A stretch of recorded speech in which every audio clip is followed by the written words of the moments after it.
Follow me into this tale. A solitary mountain dweller paid 2 silver coins for her, yet she revealed to him something no wilderness man had ever discovered: the meaning of love. Montana Territory, 1883, dawn struggled to break through heavy gray clouds that wrapped around the sharp peaks beyond the settlement. Mountain winds sliced downward, biting through flesh and bone, yet failed to quiet the gathered crowd at the forest's edge. Under a worn canvas shelter and beside a weathered wooden marker that read "Trade and Work, No Questions," voices bellowed. Above mule-drawn wagons and whiskey transactions, this wasn't a market meant for daylight or justice. Here, men bartered things respectable folk wouldn't dare mention. Eli Cartwright kept his distance from the commotion, shoulders curved beneath his buffalo hide jacket, one leather-gloved hand resting inside his worn satchel. The 9-year-old, former military scout and wilderness trapper, resembled the mountains more than humanity, wordless, marked by hardship, and utterly alone. His sole companions were a well-worn knife and memories he hadn't shared in countless years. He'd arrived, seeking a sharpening stone and replacement blade, nothing beyond that. This thought repeated in his mind as he passed crates filled with rusted implements and bolts of questionable fabric. Then a voice cut through: young white woman, 24 years old, childbearing hips, mother to an infant. Unmarried, healthy, price negotiable. Eli's pace slowed. The merchant, a grimy man sporting a split lip and alcohol on his breath, gestured toward a ragged woman standing beneath a swaying oil lamp. She held a wrapped baby against her chest. Her gown was ripped at the sleeve, her feet unprotected. In the freezing mud, nobody moved forward. Got cast out from Willows Creek, the man announced louder. Even the minister's son wouldn't claim her when she appeared with that child. Several men snickered. Most looked away. Eli watched intently. The woman Margot remained rigid, not shaking. Her complexion was ashen yet defiant, carrying herself with a peculiar blend of humiliation and pride. The infant released a soft, muffled whimper, and one of the handlers stepped closer. "We could split them apart," he grinned. "Woman and dry. Ridge is looking for a baby. Only the baby." "No," Margot's voice pierced the noise like lightning. She stepped backward, protecting the child. "Please, take me instead." The handler seized her arm. The baby cried out. Eli acted. No shouting, no warnings. He reached into his bag, withdrew $2 silver, and let them fall into the mud with a metallic thud. "Follow me," he stated. The handler froze. The merchant stared. Margot lifted her gaze. Across 10 feet of frozen earth, their eyes connected, something passed between them like fire and breath and blood. She didn't weep. She didn't plead. She simply looked as if measuring the price of this stranger, this unknown man with her. Final fragment of dignity.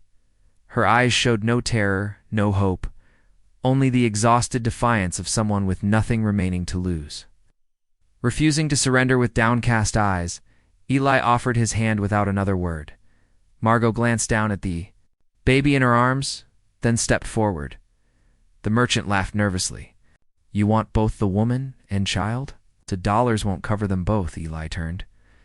The ice in his voice could have stripped bark from trees. "Take another step toward her, and I'll demonstrate what the war taught me for nothing." It retreated. Margot now stood beside Eli, trembling not from fear, but from the magnitude of what she'd just chosen. Eli nodded once and placed his other hand gently on her back. Not to guide, not to possess, but to shield, they departed the camp. Without looking back, the baby's cries quieted against her mother's shoulder. The coins remained buried in mud and behind them. Silence fell momentarily in a place where quiet never lingered. They didn't yet know each other's names. But from that instant, they no longer walked in solitude. The journey home snow descended. Heavily that afternoon, covering the ridge path in white stillness, Eli guided his mule slowly up the slope, boots crunching through drifts, one hand gripping the reins, the other steadying Margot's elbow. She walked alongside him, barely standing, the baby tucked beneath Eli's heavy coat. He'd wrapped it around her wordlessly. And she'd been too frozen, too numb to decline. They remained silent. Eli didn't inquire about her origins. He didn't press for names or stories. And Margot, for the first time in weeks, felt no pressure to justify her existence. When the cabin emerged through the trees, twilight was settling. Smoke curled from the chimney. The structure was modest, pine logs, compact, with one shutter hanging askew and a door weathered by years of sun and storms. Yet to Margot, it appeared like sanctuary carved from the earth's very bones. Eli opened the door and gestured for her to enter. Inside felt warm, dim, and organized. A fire glowed in the hearth, casting gentle light on rough furniture and a simple bed tucked behind a curtain. "Rest," Eli said, indicating the rocking chair near the fire. Margot complied, settling with a sharp intake of pain. Her feet throbbed. Her arms ached from clutching Evie so tightly for so long. Eli vanished into the small kitchen area, moving silently. He lit a lantern, filled a pot, and began preparing something in a cast-iron vessel. Margot's head started to droop. She blinked hard, fighting sleep's pull. "You may rest," Eli said gently. She opened her mouth to object, but her body betrayed her. Her arms relaxed. The baby stirred, and before she could prevent it, her eyes closed. A new beginning, she awakened to the soft crackling of fire and the aroma of warm oats. Her heart raced as she sat up abruptly, then froze. Evie was missing. She searched frantically, until her eyes found the figure in the chair opposite her. Eli sat with the baby sleeping on his chest, cradled against his thick flannel shirt. His arms encircled her gently, steadily. His head tilted back, eyes closed. Evie's tiny hand was tangled in his beard, one finger tugging at the coarse hair near his chin. Eli stirred slightly, then quietly, so quietly, chuckled, a sound like a bear's rumble, but gentler. Margot stared. She hadn't heard a man laugh without malice in ages. She waited, watched. Her heart both thundered and calmed. Evie exhaled and drooled onto Eli's shirt. "Don't take her," Margot whispered. "She's everything I have." Eli's eyes opened. They showed no surprise. It's just calm, steady, like still water beneath ice. "I'm not taking her," he said. "She's with you. You're both with me." Margot's breath caught. He adjusted his hold on the baby, now dozing like a kitten, and added, "You can both remain until you choose otherwise." His voice was low, certain. No conditions, no commitments, no pity. Margot nodded slowly. She didn't express gratitude. Words seemed too small for the moment. Later, he handed her a steaming bowl of oats with honey. She fed Evie a little, then ate slowly herself. The warmth seeped into her limbs, into the raw places inside her chest. Eli prepared a second blanket and arranged a cot beside the hearth. He gave it to Margot without comment. Then he returned to the rocker and sat again. Evie curled once more in the hollow between his arm and side. Margot lay down, staring at the thick beams overhead. Her body still ached, but her heart didn't. Raced like it had every night since Willow's Creek. The fire popped. Eli shifted. Evie made a sound like a bird sighing. Margot turned her head, looked across the firelight, and there they were, her child and a man she didn't know, except that he had asked for nothing and given everything. Outside, wind howled against the eaves. Inside, they slept. Winter's teaching, the snow persisted for weeks. It fell heavy and constant, burying trails, bending pine branches, silencing the forest. In that stillness, inside a cabin nestled between cliff and crick, something quiet and alive began to flourish. Eli showed Margot the rhythm of wilderness winter, how to tend the stove without creating choking smoke, how to set traps for rabbits, how to listen for the whistle of cracking ice. He rarely spoke much, but always observed her hands, correcting with gentle touches instead of words. Margot learned quickly. Her strength was quiet, her concentration sharp, though she still jumped at sudden sounds. Indoors, she discovered an old basket of torn linens and mended them one by one. She patched Eli's worn coat, reinforced his trouser knees, and finally repaired her own fraying dress with a needle from a carved wooden box. Once his wife's, Eli noticed, but said nothing. Instead, he ensured thread was always within reach. Evie became the heart of their small world. She giggled, grasped everything, and filled the silence with joy. Her laughter was sudden, bright, like a bird startled into song. She followed Margot's every movement, and when she tugged Eli's beard with delight, something shifted. He laughed aloud for the first time in a decade. One morning, while Margot prepared tea, Eli sat at the table, quietly carving. She watched, without speaking. 2 hours later, he placed a small wooden spoon on the counter, sanded smooth, perfectly curved. The name Evie was carved into the handle in clean block letters. Margot touched it with her thumb. "Thank you," she whispered.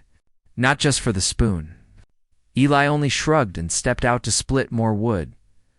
On another night, when the wind bit deeper than usual, Eli went into storage and retrieved his old coat. He cut strips from a flannel blanket and stitched them into the lining. When finished, he didn't explain. He simply hung it on the peg closest to Margot's bed, but not everything softened like flannel. Scars in truth one afternoon.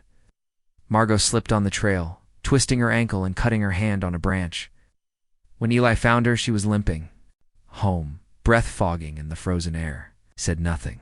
It just lifted her in his arms and carried her back inside. He wrapped her ankle in pine salve and cleaned the cut on her arm. As he rolled up her sleeve, his hand stopped. A long, jagged scar ran down her forearm. Old, deliberate, intentional. Margot didn't meet his eyes. "They said I brought it on myself," she murmured. "Said I walked too freely, smiled too much. Boy who hurt me, his father was the preacher. They called me a temptation." The fire crackled. Eli didn't move. "They said it was a mistake," she added. "Mine. I was 16. Eli set the salve aside. He took a cloth, dipped it in warm water, and pressed it gently to the skin around the scar. Not the wound, the years around it. He never needed saving. He said quietly. Margot's gaze flicked up. Wet, but fierce. He just needed someone who wouldn't walk away. She didn't cry. She simply stilled. Her breath deepened. Her hands resting in her lap finally opened. She hadn't told anyone that story. Not fully. Not since the day they'd banished her from town. But here in the cabin's firelight, it wasn't judged. It wasn't rejected. Eli rose, crossed to the hearth, and took up a piece of wood and his knife. It's not to carve, just to steady his hands. Margot watched him for a long time. Then slowly she pulled the patched coat from the peg and wrapped it around her shoulders. Outside, the snow fell again. But inside, something warmer had begun, something that this time might stay. The threat returns the snow had begun melting into. Slush by late March, when the first sign of trouble rode up the mountain. A pair of riders came through the edge of the trees, one in a heavy wool coat too fine for the weather. The other, thin, pale, and reeking of entitlement. Eli saw them from the chopping stump and knew immediately nothing good rode that steep trail. Second man dismounted stiffly, glancing at the trees like they offended him. His face was clean-shaven, too smooth for this rough land. His boots were polished. He carried a folded paper and wore a look of disdain. Margot emerged with a bucket of water, then froze. Her breath caught. Her hands dropped the bucket. "Dale," she said. The man smiled, not kindly.